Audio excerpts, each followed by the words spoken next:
हम लड़ाई करेंगे मादरी जुबान को बचाने के लिए, क्योंकि ये सिर्फ WBCS नहीं, ये शुरुआत है। धीरे धीरे सब खत्म कर दिया जाएगा। जिस तरीके से भाजपा की सरकार यूपी में योगी आदित्यनाथ कहते हैं उर्दू मुल्लाओं की जुबान है, और सुप्रीम कोर्ट गाल पर तमाचा मारती है कि उर्दू इस मुल्क की जुबान है, किसी मजहब का जुबान नहीं, सबका जुबान है। उसी तरीके से यहां पर भी धीरे धीरे उर्दू को खत्म करने की कोशिश की जा रही है। जो लोग ये कह रहे हैं कि कितने % है, अरे भाई एक बेटा किसी का अगर है, अगर वो अपाहिज है तो क्या वो उसे बेटा नहीं कह सकता? अगर हमारे तादाद हमारी कम है तो इसका यह मतलब थोड़ी है कि हमारे हक को हमें छीन लिया जाए। खुद ही को बुलंद की हैं। मादरी जुबान वाले उर्दू हो, हिंदी हो, संथाली हो, उनके कंधे पर पैर रख करके खुद ही को बुलंद कर दी हैं, और जब बुलंदी पर चली गई हैं तो कंधे को हटाने के लिए लात मार के फेंक रही हैं। देखिए, सरकार का काम है आवाम को सहूलत पहुंचाना, धोखाधड़ी देना सरकार का काम नहीं है। लेकिन अफसोस की बात है कि हम उर्दू भाषाभाषी या हिंदी भाषाभाषी या दीगर जबान के जो भाषाभाषी हैं उनके साथ सरकार धोखाधड़ी का काम कर रही है, जो कि गैर मुनासिब है।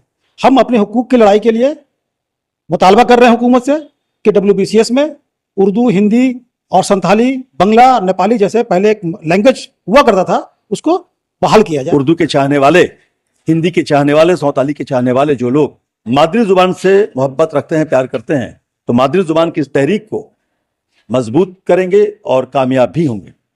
क्या देखिए, असल में मामला ये है ना कि कुछ लोगों को फोबिया हो गया है अपनी पार्टी की सताइश करने की, जो आदत हो गई है, वो लोग ऐसी बातें करते हैं।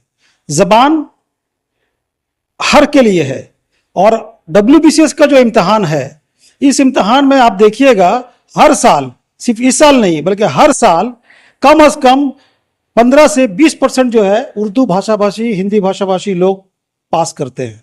अभी तो ग्रेड A का रिजल्ट आया है, इससे पहले आया था जो खालिस WBCS है जिसमें आप वीडियो होते हैं, ये तो A ग्रेड वाला है। उससे पहले जो रिजल्ट आया था उसमें भी हमारे बच्चे अच्छी खासी तादाद में थे। जो लोग ये कह रहे हैं कि कितने % है, अरे भाई एक बेटा किसी का अगर है, अगर वो अपाहिज है तो क्या वो उसे बेटा नहीं कह सकता? अगर हमारे तादाद हमारी कम है तो इसका यह मतलब थोड़ी है कि हमारे हक को हमें छीन लिया जाए। तो मैं ये समझता हूं कि ये हक छीनने की जो बात है, ये हक हम छीनने नहीं देंगे। इसके लिए हमें तहरीक करनी होगी। देखिए, तहरीक की शुरुआत जब होती है तो उम्मीद के साथ होती है, और पूरे दुनिया का अगर तारीख को हम उठा करके देख लें तो पूरे दुनिया भर में तहरीक का असर हुआ है। श्रीलंका में कभी कोई सोचा नहीं था कि सरकार उलट जाएगी, लोग इतने बेजार हो जाएंगे और हुकूमत से बेदार हो जाएंगे, और इस तरीके से वहाँ की हुकूमत को उलाट करके फेंक देंगे, नई सरकार बन जाएगी। सोची नहीं थी श्रीलंका की हुकूमत। उस तरीके से हम भी ये समझते हैं कि अगर हम उर्दू के चाहने वाले, हिंदी के चाहने वाले, संथाली के चाहने वाले जो लोग मादरी जुबान से मोहब्बत रखते हैं, प्यार करते हैं, तो मादरी जुबान की इस तहरीक को मजबूत करेंगे और कामयाब भी होंगे। क्या मुतालबा है सरकार से हम लोगों की उर्दू जबान की? देखिए, बड़ा अजीब लगता है, सरकार जब हुकूमत में आई तो उस वक्त में उर्दू वालों के जज्बात से खेला गया, बड़ी तहरीक हुई उर्दू को लेकर के, काफी कुछ कहा गया, और उर्दू दा तबका उस वक्त यही कहा कि देखिए बदलाव लाना चाहिए अगर उर्दू को बचाना है तो। लेकिन बदलाव के बाद उर्दू को बचाया नहीं गया, धीरे धीरे मिटाया जा रहा उर्दू को। असल में RSS जो काम कर रही है, बंगाल के अंदर भी वही काम हो रहा है। हम उसके खिलाफ हैं। हम लड़ाई करेंगे मादरी जुबान को बचाने के लिए, क्योंकि ये सिर्फ WBCS नहीं, ये शुरुआत है। धीरे धीरे सब खत्म कर दिया जाएगा। जिस तरीके से भाजपा की सरकार यूपी में योगी आदित्यनाथ कहते हैं उर्दू मुल्लाओं की जुबान है, और सुप्रीम कोर्ट गाल पर तमाचा मारती है कि उर्दू इस मुल्क की जुबान है, किसी मजहब का जुबान नहीं, सबका जुबान है। उसी तरीके से यहां पर भी धीरे धीरे उर्दू को खत्म करने की कोशिश की जा रही है। जो CM साहब और खुद ही को बुलंद की हैं। मादरी जुबान वाले उर्दू हो, हिंदी हो, संथाली हो, उनके कंधे पर पैर रख करके खुद ही को बुलंद कर दी हैं, और जब बुलंदी पर चली गई हैं तो कंधे को हटाने के लिए लात मार के फेंक रही हैं।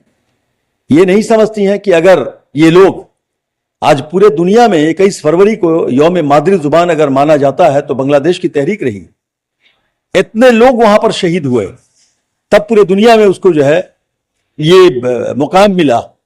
तो यहां की सीएम को भी समझना चाहिए कि जुबान को लेकर खिलवाड़ नहीं करना चाहिए। हमारे बच्चों के मुस्तकबिल को बर्बाद नहीं करना चाहिए। अगर उनके मुस्तकबिल को बर्बाद करेंगी तो उनकी मुस्तकबिल को भी यही लोग, जो लोग कंधा बने थे, वही लोग फिर से उलाटने का काम भी करेंगे। देखिए, हम हमेशा से कहते हैं मक्कारों की सरकार है, झूठों की सरकार है, और हमेशा से हर मजहब में, हर कौम में ऐसे लोग होते हैं जो हुकूमत की दलाली करते हैं, जो दलाली करने में यह भी भूल जाते हैं कि अपने बच्चों के मुस्तकबिल को अंधेरा बना रहे हैं, उनके फ्यूचर को बर्बाद कर रहे हैं। वो हटा करके बल्कि अपने टोपी दाढ़ी हो या अपना टीका और गेरुआ को लेकर के इस्तेमाल कर लेते हैं जज्बात से खेलने के लिए। वही काम हो रहा। बड़ा अफसोस है कि कुछ गोदी मीडिया भी इसको लेकर के गुमराह करने की काम कर रही है अवाम को। हुक्मरान तबके के काउंसिलर, लीडरान इलाके माइनॉरिटी इलाके में होर्डिंग लगा करके बड़ा बड़ा वो कर रहे हैं, तारीफ कर रहे हैं और कह रहे हैं मेयर ने ये करवा लिया ममता बनर्जी से। असल में झूठ के बुनियाद पर यह सरकार बनी थी और उसी झूठ के सहारे वो आगे जाना चाहते हैं, लेकिन ये नहीं समझ रहे हैं झूठ ज्यादा दिन तक जिंदा नहीं रहता। कहते हैं ना, सच्चाई छुप नहीं सकती बनावट के वसूलों से, और खुशबू आ नहीं सकती कभी कागज के फूलों से। तो लोग अब समझ रहे हैं, बाशऊर हो रहे हैं, रास्ते में उतर रहे हैं। तभी तो सिर्फ हिंदी, उर्दू, सौताली कोऑर्डिनेशन कमेटी ही नहीं, ऐसे बहुत सारे मुहाज बने हैं